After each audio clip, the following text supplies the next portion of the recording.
Começa aqui uma comissão executiva. Analisamos o dia a seguir ao anúncio por parte do BCE do maior programa de estímulos aos países do euro desde a criação da moeda única. O BCE vai comprar 60 mil milhões de euros de dívida pública por mês, pelo menos até setembro de 2016, e não 50 mil milhões como estava inicialmente previsto. As compras começam em março e vão ser feitas com base na proporção de capital do Banco Central Europeu. Ultrapassou todas as expectativas. O Banco Central Europeu anunciou o muito aguardado programa de compra de obrigações. Vão ser 60 mil milhões de euros por mês a partir de março, mais de 1 bilhão de euros até pelo menos setembro do próximo ano. Uma medida histórica que Mário Draghi espera que seja eficaz para aumentar a inflação até ao nível desejado, abaixo dos 2%. Under this expanded program, the combined monthly purchases of public and private sector securities will amount to 60 billion euros. They are intended to be carried out until end September 2016. A compra de ativos vai ser feita pelos bancos centrais nacionais, com base na cota de cada país no BCE. Portugal deve ficar com uma fatia de 2,5%. Caso haja perdas, vão ser partilhadas. O BCE assume 20%, os bancos centrais nacionais assumem os restantes 80%. With regard to the sharing of hypothetical losses, the Governing Council decided that purchases of securities of European institutions, which will be 12% of the additional asset purchases and which will be purchased by the NCBs, will be subject to loss sharing. The rest of the NCB's additional asset purchases will not be subject to loss sharing. O presidente do BCE explicou ainda os limites do programa. O Banco Central não pode comprar mais de 33% da dívida pública de cada país, nem mais de 25% de cada emissão. Os países sob programas de ajustamento vão ter regras especiais. Mário Draghi deixou ainda um alerta aos governos. Estes instrumentos de política monetária precisam do apoio das reformas estruturais. What monetary policy can do is to create the basis for growth. But for growth to pick up, you need investment. For investment, you need confidence. And for confidence, you need structural reforms. The ECB has taken a further, very expansionary measure today, but it's now up to the governments to implement these structural reforms.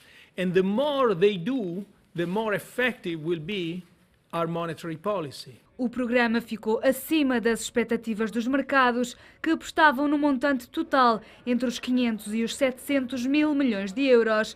É o último grande trunfo de Mário Draghi, uma arma há muito aguardada pelos investidores, numa altura em que a inflação da zona euro caiu para terreno negativo em dezembro. Com as novas medidas de política monetária, o BCE espera que o índice recupere gradualmente este ano e no próximo.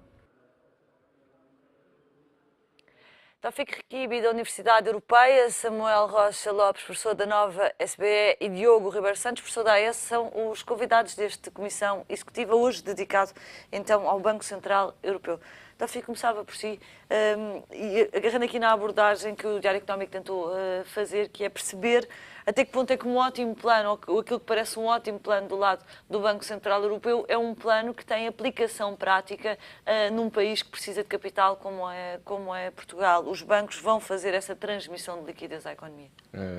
Bom, eu utilizaria primeiro uma metáfora que eu li há uns dias de um autor que dizia que se a política econômica fosse um veleiro, não é? Teria uma política orçamental que é a vela, é uma política monetária que é o vento. Neste momento estão a superar bons ventos, sem dúvida nenhuma, mas se tivermos uma vela que esteja rota, mal colocada, ou alguém no leme que está a orientar o barco para a direção errada, evidentemente estes ventos não vão ajudar muito. Então a questão é de saber se nós, da nossa parte, se vamos fazer o trabalho de casa para aproveitar, digamos, esta nova decisão do Banco Central Europeu, que era, aliás, previsível e que permitirá libertar mais liquidez para a própria economia poder se financiar. Penso que pode ser uma boa notícia. E preciso também esclarecer para os senhores telespectadores que muitas vezes há esta confusão. Aqui não se trata do Banco Central Europeu financiar a dívida dos Estados, ou seja, financiar as necessidades orçamentais dos Estados. Trata-se de comprar no mercado secundário a dívida já emitida, porque até os próprios tratados da Europa não permitem ao Banco Central Europeu ter uma interferência direta. Portanto, o que é que vai fazer o Banco Central Europeu, através dos bancos centrais dos vários países, é comprar no mercado secundário a dívida. Isto vai permitir, por um lado, controlar a taxa de juro e permitir aos Estados poderem se financiar mais tarde no mercado primário com taxas de juro muito mais reduzidas e daí ter menos necessidades em termos orçamentais, permitir a quem é detentor de títulos de dívida do Estado poder as vender e ter financiamento para poder aplicar este mesmo dinheiro no mercado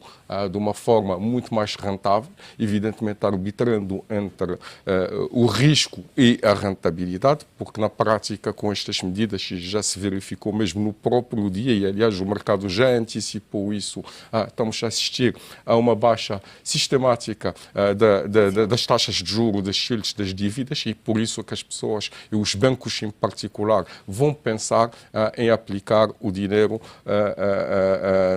noutros investimentos. Agora, é preciso ver que os bancos são mercadores de uma certa forma de dinheiro. O seu trabalho é vender e comprar dinheiro e aplicar dinheiro. E obviamente, arbitrando entre a rentabilidade e o risco respectivo. Até que ponto, digamos, os bancos portugueses vão jogar o jogo e vão financiar a economia?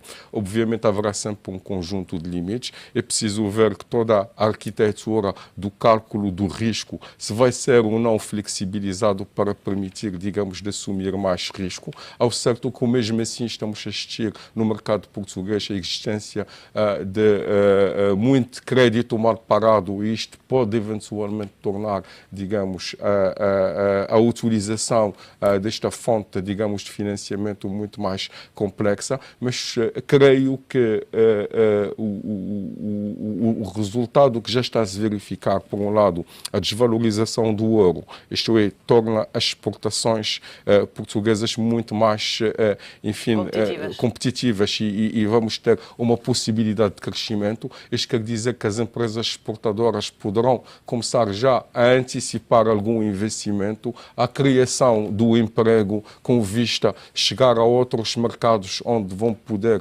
colocar os seus produtos, e isto tudo ajudará, digamos, a dinamização do mercado interno, a dinamização do consumo, porque na prática, e eu acho que o Draghi e o Banco Central Europeu foi muito inteligente, nunca associou nenhum objetivo político a esta decisão, digamos, do quantitative easing. O objetivo principal é combater a deflação e, portanto, tirar qualquer argumento político da discussão. Samuel, o boletim estatístico de novembro do Banco de Portugal traz uma informação que, ao mesmo tempo que aumenta o mal parado nas empresas, o incumprimento das pequenas e médias empresas, está a reduzir-se a concessão de crédito às pequenas e médias empresas. Isto acontece já desde o início desta crise.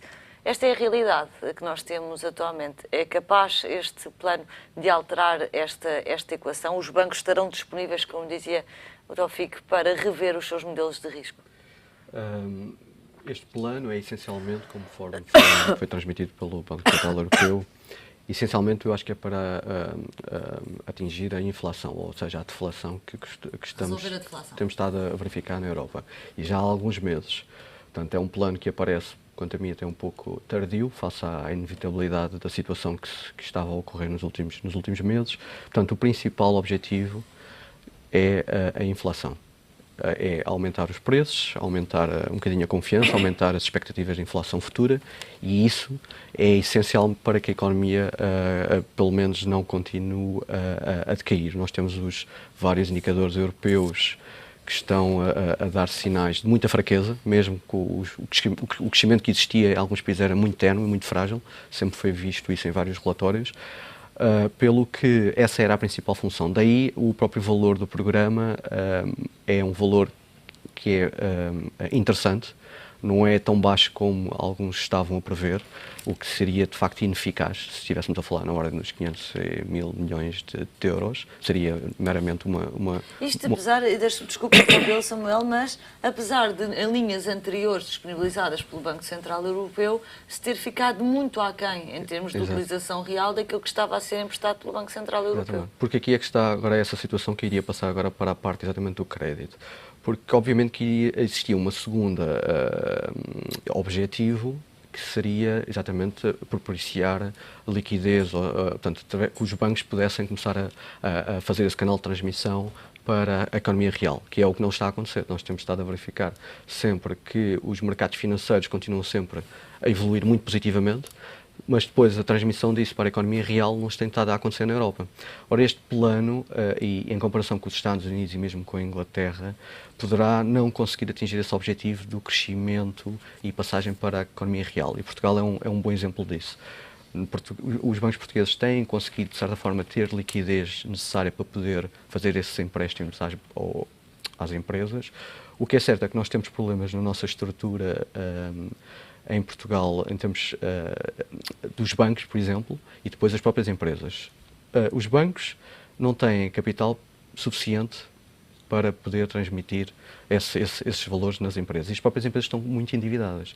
Estes dois fatores fazem com que este mecanismo de transmissão esteja a ser muito difícil fazer-se. E isto mesmo que aconteça vai demorar algum tempo até que isso aconteça, não vai ser uma coisa imediata.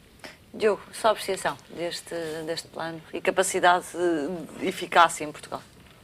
Eu tenho muitas reservas quanto a este plano. É um plano que é transposto a partir do alegado e moderado sucesso que terá tido tanto no Reino Unido como nos Estados Unidos, que são economias em que os mercados financeiros têm uma expressão muito maior do que aquilo que tem em Portugal. Nós temos uma taxa de penetração, ou melhor, o financiamento das empresas em Portugal, na zona euro, é assegurado em 85% pela banca, ao passo que essa percentagem é cerca de metade nos Estados Unidos. Ao mesmo tempo, a exposição das famílias na zona euro aos ativos financeiros é cerca de 50%, enquanto que é 82% nos Estados Unidos e 62% no Reino Unido. Portanto, à partida, são dois grandes entraves a que este programa funcione aqui da mesma forma como funcionou nos Estados Unidos e no Reino Unido. E no Reino Unido. Portanto, estamos muito mais dependentes da banca. Eu pegaria no que disse o Samuel quanto à capacidade da banca para financiar e acrescentaria mais dois outros fatores.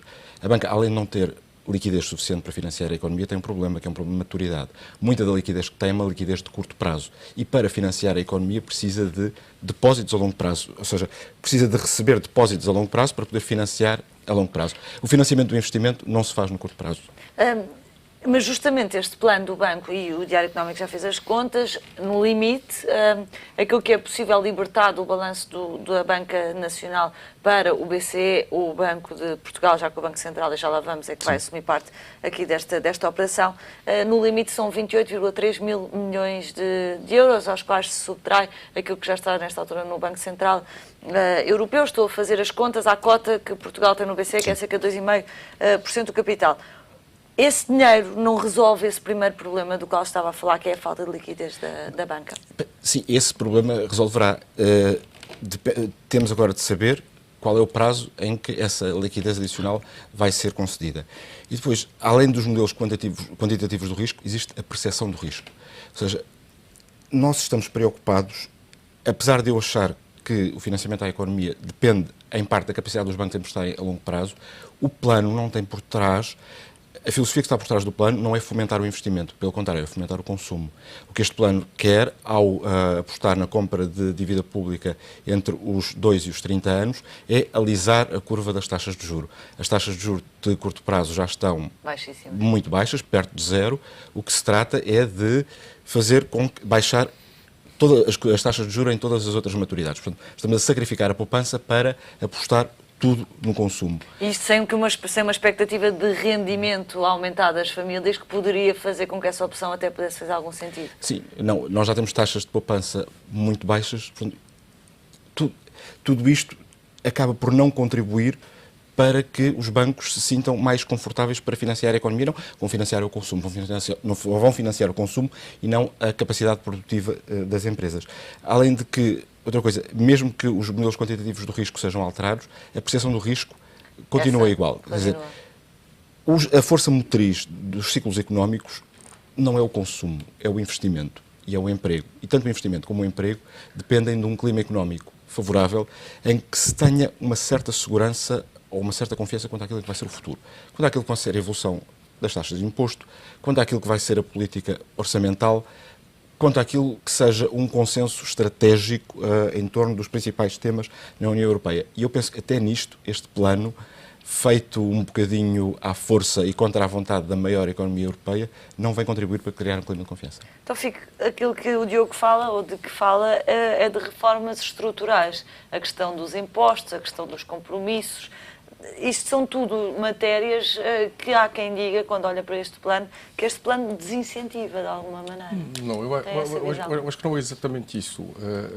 O próprio Mário Draghi referiu que o facto de existir este programa só vai ter sucesso se houver em paralelo reformas estruturais profundas e se os Estados continuarem a trabalhar no equilíbrio do seu orçamento e na redução do seu endividamento. De outra forma, isto não vai levar a lado nenhum. Mas penso que, além da dimensão técnica do próprio programa, o programa veio criar uma dimensão psicológica que é muito importante para a confiança, porque só vai haver investimento se houver confiança.